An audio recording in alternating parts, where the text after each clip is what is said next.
ನಮಸ್ಕಾರ. ಈ ಸೆಷನ್ಗೆ ಸ್ವಾಗತ. ಈ ಮಾಡ್ಯೂಲ್ನಲ್ಲಿ ನೀವು ಮ್ಯಾಗ್ನೆಟಿಕ್ ಪಾರ್ಟಿಕಲ್ಸ್ನ ಪರೀಕ್ಷೆಯ ಬಗ್ಗೆ ಕಲಿಯುವಿರಿ. ಈ ಮಾಡ್ಯೂಲ್ನಲ್ಲಿ ನಾವು ಮ್ಯಾಗ್ನೆಟಿಕ್ ಪಾರ್ಟಿಕಲ್ಸ್ ಪರೀಕ್ಷೆಯ ಮೇಲೆ ಕೇಂದ್ರೀಕರಿಸುತ್ತೇವೆ. ಮ್ಯಾಗ್ನೆಟಿಕ್ ಪಾರ್ಟಿಕಲ್ ಟೆಸ್ಟ್ನ ಪರೀಕ್ಷೆಯನ್ನು ಬಳಸಿಕೊಂಡು ಮೇಲ್ಮೈ ದೋಷಕ್ಕಾಗಿ ವೆಲ್ಡಿಂಗ್ ಹಾಕಿದ ಘಟಕವನ್ನು ಪರೀಕ್ಷಿಸುವುದು, ದೋಷದ ಸ್ಥಳವನ್ನು ಪತ್ತೆ ಮಾಡಿ ಮತ್ತು ಗುರುತಿಸುವುದು.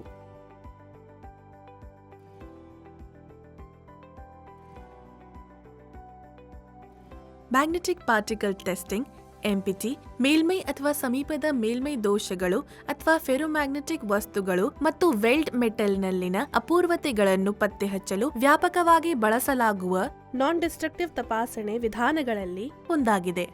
ಎಂಪಿಟಿಯನ್ನು ಮ್ಯಾಗ್ನೆಟಿಕ್ ಟೆಸ್ಟಿಂಗ್ ಮತ್ತು ಮ್ಯಾಗ್ನೆಟಿಕ್ ಪಾರ್ಟಿಕಲ್ ಇನ್ಸ್ಪೆಕ್ಷನ್ ಎಂದು ಕರೆಯಲಾಗುತ್ತದೆ. ಎಂಪಿಐ ಸರಳ, ಸುಲಭ, ವೇಗದ ಮತ್ತು ಅತ್ಯಂತ ಪರಿಣಾಮಕಾರಿ. ಇದಕ್ಕಾಗಿ ಮ್ಯಾಗ್ನೆಟಿಕ್ ಪಾರ್ಟಿಕಲ್ಸ್ನ ಪರೀಕ್ಷಣೆಯನ್ನು ವಾಹನ, ತೈಲ ಮತ್ತು ಅನಿಲ ಉತ್ಪಾದನೆಯಂತಹ ವಿವಿಧ ಕೈಗಾರಿಕೆಗಳಲ್ಲಿ ಬಳಸಲಾಗುತ್ತದೆ. ಎಂಪಿಟಿ ವಿಧಾನವು ಉಕ್ಕು ಮತ್ತು ಏರಕ ಹೊಯ್ದ ಕಬ್ಬಿಣದಂತಹ ಮ್ಯಾಗ್ನೆಟಿಕ್ ಪಾರ್ಟಿಕಲ್ಸ್ಗೆ ಸೀಮಿತವಾಗಿದೆ. ಸ್ಟೇನ್ಲೆಸ್ ಸ್ಟೀಲ್, ಅಲ್ಯೂಮಿನಿಯಂ ಮತ್ತು ತಾಮ್ರದಂತಹ ನಾನ್ ಮ್ಯಾಗ್ನೆಟಿಕ್ ಮೆಟಲ್ಸ್ಗಳೊಂದಿಗೆ ಇದನ್ನು ಬಳಸಲಾಗುವುದಿಲ್ಲ. ಮೇಲ್ಮೈ ತಯಾರಿಕೆ. ನಾವು 1 ಇಂಚಿನ ಒಳಗೆ ಯಾವುದೇ ಮೇಲ್ಮೈಗಳು ಅಥವಾ ಸುತ್ತಮುತ್ತಲಿನ ಪ್ರದೇಶಗಳನ್ನು ಪರಿಶೀಲಿಸುವ ಮೊದಲು ಅವುಗಳು ಸ್ವಚ್ಛವಾಗಿರುತ್ತವೆ ಮತ್ತು ತುಕ್ಕು, ಸ್ಕೇಲ್, ಮರಳು, ಗ್ರೀಸ್, ಬಣ್ಣ, ಸ್ಲ್ಯಾಗ್, ತೈಲ, ಶೇಷ ಅಥವಾ ಇನ್ಯಾವುದೇ ಇಲ್ಲದಿರುವುದನ್ನು ಖಚಿತಪಡಿಸಿಕೊಳ್ಳುವುದು ಮುಖ್ಯವಾಗಿದೆ. ಎಕ್ವಿಪ್ಮೆಂಟ್ಸ್. ಎಂಪಿಟಿ ವಿಧಾನವನ್ನು ನಿರ್ವಹಿಸಲು ಈ ಕೆಳಗಿನ ಉಪಕರಣಗಳ ಅಗತ್ಯವಿದೆ: electric power set, electromagnetic yoke, ವಿದ್ಯುತ್ ಶಕ್ತಿ ಅಗತ್ಯವಿದೆ. ಶುಷ್ಕ ಮತ್ತು ಅದ್ರ ವಿಧಾನಗಳಿಗೆ ಮ್ಯಾಗ್ನೆಟಿಕ್ ಪಾರ್ಟಿಕಲ್ಸ್ ಪೌಡರ್, ಬ್ರಷ್ ಅಥವಾ ದ್ರಾವಕದಿಂದ ಪೋಸ್ಟ್ ಕ್ಲೀನಿಂಗ್. ಮ್ಯಾಗ್ನೆಟೈಸೇಷನ್ ತಂತ್ರವು ರೇಖಾಂಶ, ವೃತ್ತಾಕಾರ ಅಥವಾ ಬಹುದಿಕ್ಕಿನ ಮ್ಯಾಗ್ನೆಟೈಸೇಷನ್ ಆಗಿರಬಹುದು. ಮ್ಯಾಗ್ನೆಟಿಕ್ ಫ್ಲಕ್ಸ್ ಸೋರಿಕೆ.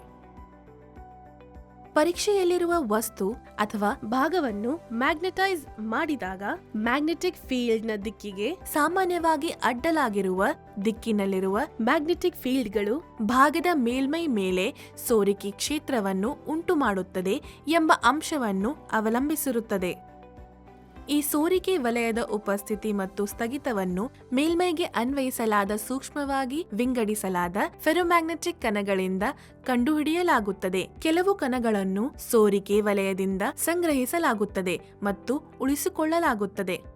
ಇಂದು ನಾವು ವೆಲ್ಡ್ನಲ್ಲಿ ಮ್ಯಾಗ್ನೆಟಿಕ್ ಫೀಲ್ಡ್ ಅನ್ನು ರಚಿಸಲು ಬಯಸಿದಾಗ ನಾವು ಸಾಮಾನ್ಯವಾಗಿ ಎಲೆಕ್ಟ್ರೋಮ್ಯಾಗ್ನೆಟಿಕ್ ಯೋಕ್ ಎಂಬ ಸಾಧನವನ್ನು ಬಳಸುತ್ತೇವೆ. ಈ ಯೋಕ್ ಅನ್ನು ಸಾಮಾನ್ಯ ವಿದ್ಯುತ್ ಎಸಿ ಅಥವಾ ನೇರ ಪ್ರವಾಹ ಡಿಸಿ ಮೂಲಕ ನಿರ್ವಹಿಸಬಹುದು. ಈ ವಿಧಾನವು ವೆಲ್ಡ್ನ ಉದ್ದಕ್ಕೂ ಚಲಿಸುವ ಚುಂಬಕೀಯ ಬಲವನ್ನು ಉತ್ಪಾದಿಸುತ್ತದೆ. ಮ್ಯಾಗ್ನೆಟಿಕ್ ಪಾರ್ಟಿಕಲ್ಸ್ಗಳ ವಿಧಗಳು. ಕಬ್ಬಿಣದ ಕಣಗಳನ್ನು ಒಣಪುಡಿಯಾಗಿ ಬಳಸಬಹುದು ಅಥವಾ ಅಮಾನತು ಮಾಡಲು ದ್ರವನೊಂದಿಗೆ ಮಿಶ್ರಣ ಮಾಡಬಹುದು. ಮ್ಯಾಗ್ನೆಟಿಕ್ ಪೌಡರ್ ಅನ್ನು ಒಣ ರೂಪದಲ್ಲಿ ಅನ್ವಯಿಸಬಹುದು. ಒಣಪುಡಿ ವಿಧಾನವನ್ನು ಸಾಮಾನ್ಯವಾಗಿ ದೊಡ್ಡ ಮತ್ತು ಭಾರಿ ಬೆಸುಗೆಗಳನ್ನು ಪರೀಕ್ಷಿಸಲು ಬಳಸಲಾಗುತ್ತದೆ. ಇದು ವಿವಿಧ ಬಣ್ಣಗಳಲ್ಲಿ ಬರುತ್ತದೆ, ಆದರೆ ಲಂಬ ಮೇಲ್ಮೈಗಳಲ್ಲಿ ವೆಲ್ಡ್ ಅನ್ನು ಪರೀಕ್ಷಿಸಲು ಸೂಕ್ತವಲ್ಲ. ಒಣ ವಿಧಾನಕ್ಕಿಂತ ಅರ್ಧ ವಿಧಾನವು ಹೆಚ್ಚು ಸೂಕ್ತವಾಗಿರುತ್ತದೆ, ಏಕೆಂದರೆ ಇದು ಅತ್ಯಂತ ಸೂಕ್ತವಾದ ದೋಷಗಳನ್ನು ಪತ್ತೆಹಚ್ಚುವ ಚಿಕ್ಕ ಕಣಗಳನ್ನು ಬಳಸಲು ನಮಗೆ ಅನುಮತಿಸುತ್ತದೆ.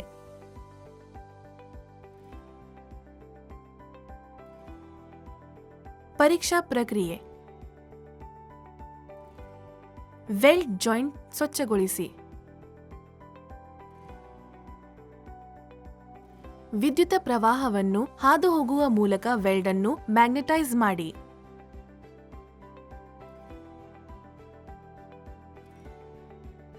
ಮ್ಯಾಗ್ನೆಟೈಸಿಂಗ್ ಫೋರ್ಸ್ ಜೊತೆಗೆ ಮ್ಯಾಗ್ನೆಟಿಕ್ ಪಾರ್ಟಿಕಲ್ಸ್ ಅನ್ನು ಹಾಕಿ.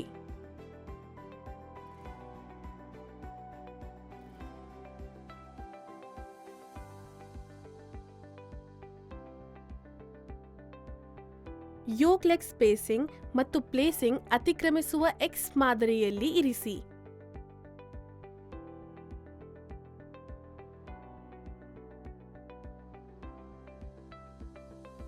ಹೆಚ್ಚುವರಿ ಕಣಗಳನ್ನು ತೆಗೆದ ನಂತರ ಸಮಸ್ಯೆ ಪ್ರದೇಶಕ್ಕೆ ಅಂಟಿಕೊಂಡಿರುವ ಉಳಿದ ಕಣಗಳನ್ನು ಸಮಸ್ಯೆ ಎಲ್ಲಿ ಎಷ್ಟು ದೊಡ್ಡದಾಗಿದೆ ಮತ್ತು ಯಾವ ಆಕಾರದಲ್ಲಿದೆ ಎಂಬುದನ್ನು ತೋರಿಸುತ್ತದೆ.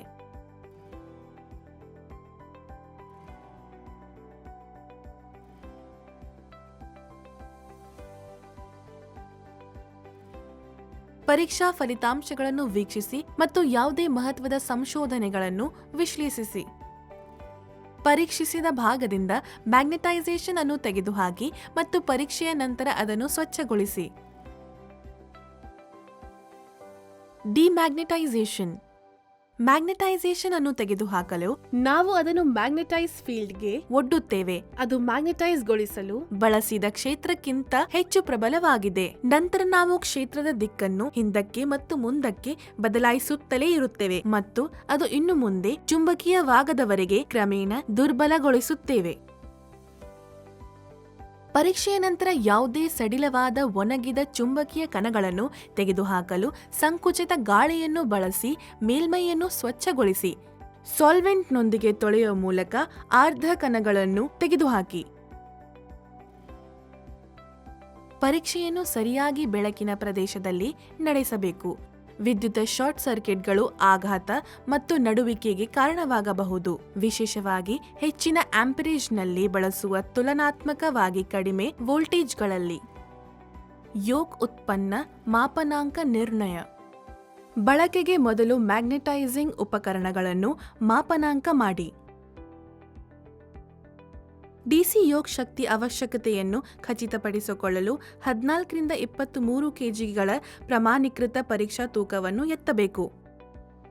ಈ ಮಾಡ್ಯೂಲ್ನಲ್ಲಿ ಕಲಿತಿದ್ದೇವೆ: ವಿವಿಧ ರೀತಿಯ ಮ್ಯಾಗ್ನೆಟ್ಗಳು ಮತ್ತು ಮ್ಯಾಗ್ನೆಟಿಕ್ ಫೀಲ್ಡ್ ಅನ್ನು ರಚಿಸುವುದು, ವಿವಿಧ ರೀತಿಯ ಮ್ಯಾಗ್ನೆಟಿಕ್ ಪಾರ್ಟಿಕಲ್ಸ್ಗಳು ಮತ್ತು ಅವುಗಳ ಬಳಕೆ. ಡಿಮ್ಯಾಗ್ನೆಟೈಸೇಷನ್. ನಾವು ಈ ಅಧಿವೇಶನದ ಅಂತ್ಯಕ್ಕೆ ಬಂದಿದ್ದೇವೆ. ನೀವು ತಿಳಿದುಕೊಂಡಿದ್ದೀರಿ ಎಂದು ಭಾವಿಸುತ್ತೇವೆ. ಮುಂದಿನ ಅಧಿವೇಶನದಲ್ಲಿ ಸಿಗೋಣ.